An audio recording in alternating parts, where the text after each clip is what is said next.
নমস্কার, আপনারা শুনছেন জশন মানাও বাংলা ইন্টারনেট রেডিও। জশন কথাটার মানে উৎসব। এই উৎসব আপামর বাঙালির। তাই আসুন কবিতায়, গানে, গল্পে, সাহিত্যে, বাংলার ঐতিহ্যে কিংবা আরও নানা রূপে, নানা রসে আমরা এই উৎসবকে উপভোগ করি। আমাদের এই রহস্য রোমাঞ্চ ঘেরা অনুষ্ঠান গল্প কিন্তু সত্যি। এতে আমরা আপনাদের জন্য নিয়ে আসি কিছু রোমহর্ষক সত্যি ঘটনা। আমাদের আজকের নিবেদন দেবাঞ্জনা ব্যানার্জির কলমে সতী। অমাবস্যার নিরেট অন্ধকার, দূরে নদী প্রান্তরের দিকে বেশ কয়েকটা মশাল চলেছে। কাঁসর ঘণ্টার এক টানা একটা শব্দ ভেসে আসছে। সে শব্দে মাধুর্য নেই, আনন্দ নেই, যা আছে তা কেবল অমঙ্গলের আভাস। যেন কিছু পিশাচ পূজারী কোনো আদিম রক্ত পিপাসু দানবের ক্ষুধা নিবারণের আয়োজনে মেতেছে। কালো কালো কয়েকটা ছায়ামূর্তি দ্রুত পদে এগিয়ে চলেছে সেই শব্দ লক্ষ্য করে। ক্ষণিকের মধ্যেই চলমান আগুনের কুণ্ডলীগুলি একত্রিত হয়ে বড় হয়ে উঠল। মুহূর্তে লাগলো শঙ্খধ্বনি।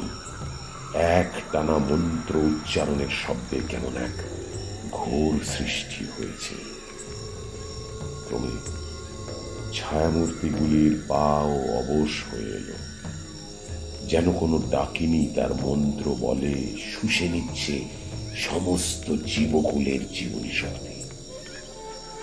ওদের হুঁশ ফিরল দিক বিদিক বিদারিত করা এক ভয়ার্ত নারী কণ্ঠের আর্তনাদে। সাথে সাথেই পাগড়ি পরিহিত এক ব্যক্তি সমস্ত মায়াজাল ছিন্ন ভিন্ন করে দৃঢ় কণ্ঠে আদেশ দিল, জলদি চলো। ক্রমেই দৃশ্যপট পরিষ্কার হইল।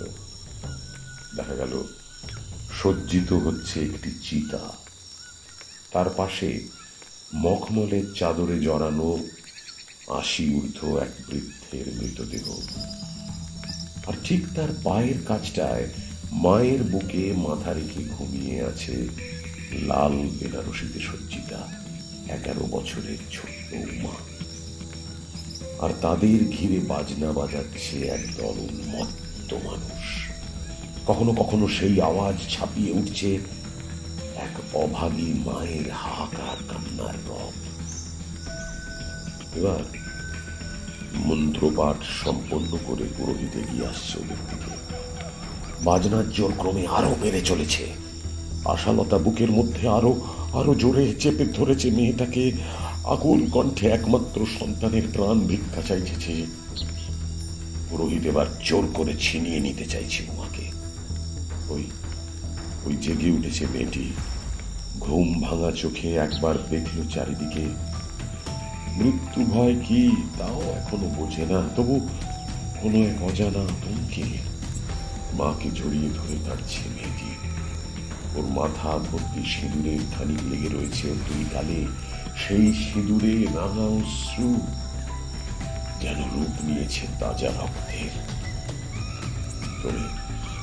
রক্ত জবার মতো লাল হয়ে উঠেছে পুরোহিতের চোখ। আর এক মুহূর্তের বিলম্ব সহ্য করবে না সে।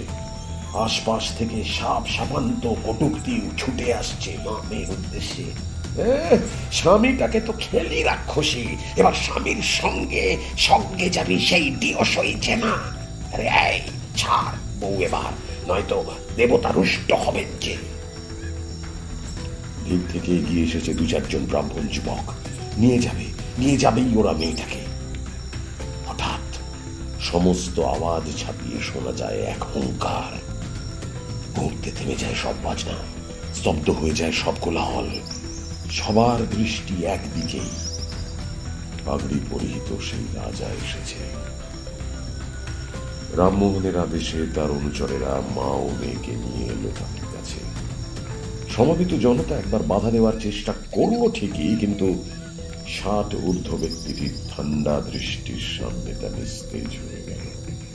যেতে যেতে নিঃশব্দ ভিড়ের দিকে রামমোহন শেষবারের মতো মুখ ফিরিয়ে বলল, তোমাদের এই বর্বর সতীদাহ প্রথা একদিন সারা দেশে আইন বিরোধী তকমা পাবেই, এ আমার প্রতিজ্ঞা।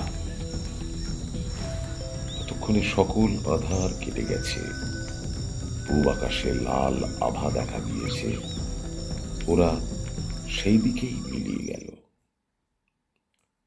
তারপরে গল্পটা আমাদের সবার ইতিহাসের পাতায় পড়া। কত হাজার হাজার উমা এভাবেই বেঁচে গেল, জীবন স্রোতে ফিরে এলো। সেই পাগড়ি পরিহিত রাজা, রাজা রামমোহন রায়ের উদ্দেশ্যে প্রণাম। আপনারা শুনছিলেন সতী। গল্প কিন্তু সত্যি অনুষ্ঠানে আপনাদের জন্য আগামী পর্বে নিয়ে আসব আরো একটি রোমহর্ষক গল্প। ততক্ষণ সঙ্গে থাকুন আর শুনতে থাকুন জশন মানাও বাংলা ইন্টারনেট রেডিও। নমস্কার।